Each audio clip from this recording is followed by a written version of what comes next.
नमस्कार दोस्तों, हम लोग देखेंगे आज ओलंपियाड से आईएसआई कोलकाता तक का सफर। तो सबसे पहले देखते हैं कि ओलंपियाड में कौन बच्चे एलिजिबल हैं। तो ओलंपियाड में क्लास 8, 9, 10, 11, 12 के बच्चे एलिजिबल हैं। अभी जो फिलहाल रजिस्ट्रेशन चालू हुआ है वो आपका मैथमेटिक्स विषय के लिए 1 जून 2026 से रजिस्ट्रेशन चालू हो गया है। तो जल्द से जल्द आप लोग अपना रजिस्ट्रेशन कर लें ताकि आप लोगों को, अगर आईएसआई कोलकाता जिन लोगों का सपना है, जो हार्डकोर मैथमेटिक्स लवर्स है, जिनको मैथ पसंद है, वैसे लोगों के लिए आईएसआई कोलकाता पहली पसंद है। तो अगर कोई बच्चा क्लास 8वीं में, 9वीं में, 10वीं में ओलंपियाड क्वालिफाई कर जाता है तो वो जैसे ही ओलंपियाड पास करता है बच्चा, वो अपने नाम पे आईएसआई कोलकाता में सीट उनका बुक हो जाता है। वो 4 साल के अंदर किसी भी एकेडमिक सेशन में वहां पे एडमिशन ले सकता है। क्वालिफिकेशन आईएसआई कोलकाता के लिए क्या चाहिए? तो +2 पढ़ा हुआ होना चाहिए बच्चा। वो किसी भी स्ट्रीम में पढ़ा हो, चाहे आर्ट्स से, साइंस से या कॉमर्स में। लेकिन अभी हालांकि एनईपी 2020 के तहत ये स्ट्रीम वाला सिस्टम हटा दिया गया है। मेनली उनका टारगेट रहता है कि बच्चा +2 में मैथ और इंग्लिश पढ़ा हुआ होना चाहिए। परसेंटेज वहां पे कोई मायने नहीं रखता है। बच्चा अगर 33% लेके 3rd डिवीजन भी करता है फिर भी आईएसआई कोलकाता में एडमिशन मिल जाएगा। फिर उनके वहां पे आईएसआई कोलकाता का जो एडमिशन प्रोसेस है वो क्या है? एक है आपका आईएसआई कोलकाता का खुद का अपना एंट्रेंस टेस्ट होता है जो +2 लेवल पे होता है। वहां पे ड्रॉपर भी अलाउड है, यानी कोई बच्चा अगर ग्रेजुएशन कर रहा है या ग्रेजुएशन भी पूरा कर चुका है, अगर वो भी वहां जाना चाहता है, एडमिशन लेना चाहता है, तो एग्जाम आईएसआई कोलकाता का एंट्रेंस में भाग ले सकता है।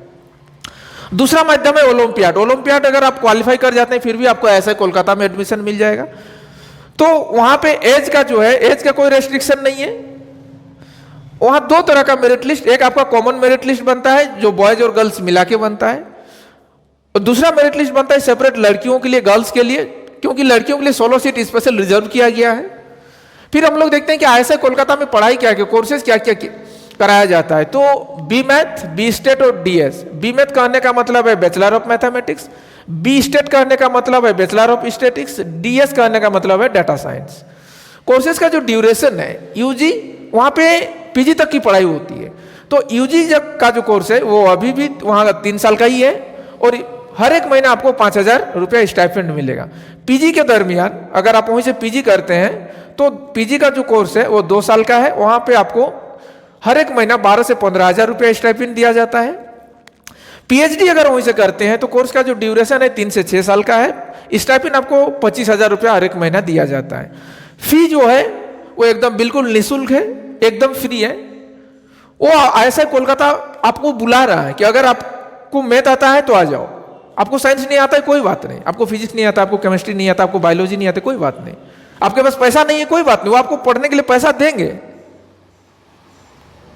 बस आपको मैथ आना चाहिए। प्लेसमेंट देखते हैं दोस्तों। प्लेसमेंट भारत के टॉप आईआईटीज के इक्विवेलेंट है लगभग। एवरेज पैकेज 25 से 30 लाख का आता है। आईएसआई आपको बनाता क्या है? तो आईएसआई थिंकर्स बनाता है, इनोवेटर्स बनाता है, आईएसआई क्रिएटर्स बनाता है, आईएसआई साइंटिस्ट बनाता है, आईएसआई प्रोफेसर बनाता है, आईएसआई डाटा विश्लेषक बनाता है। आईएसआई से पढ़े हुए बच्चे आगे जाकर भारत के टॉप यूनिवर्सिटीज, टॉप इंस्टीट्यूट में प्रोफेसर बनते हैं, जैसे IIT, NIT, BIT, JNU, BHU, DU आदि कॉलेजों में प्रोफेसर भी बनते हैं। तो जी हाँ दोस्तों, आज का हमारा ये एपिसोड यहीं तक। फिर मिलेंगे अगले एपिसोड में। तब तक आप लोग अपना और अपनों का ख्याल रखें। जी धन्यवाद, शुक्रिया।